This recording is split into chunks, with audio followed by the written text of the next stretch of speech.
Hello বন্ধুরা, good morning. বরের birthday mini blog নিয়ে ফাইনালি চলে এসেছি। হ্যাঁ জানি একটু লেট হয়ে গেছে ভিডিওটা এডিট করে পোস্ট করতে। তো দিনটা ছিল 16ই নভেম্বর, বরের বার্থডে ছিল। দিনটা প্রচণ্ড ব্যস্ততার মধ্যেই কেটেছে। আর আমি এই যে ফ্রিজ থেকে মাছটা বের করে নিলাম।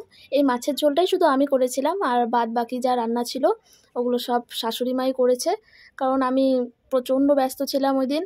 কারণ কেক নিয়ে আসা, বাদ বাকি সমস্ত কাজ করা, পুজো দেওয়া, এই যে গোপু সোনাকে পুজো দিয়ে নিচ্ছিলাম। তো এগুলো করতে করতে আমার অনেকটাই টাইম লেগে গেছিলো। অনেক কিছু কেনাকাটাও ছিল, তার মধ্যে আমাদের রাতে বাইরে ডিনারের প্ল্যানিং ছিল, সেগুলো প্ল্যান করা।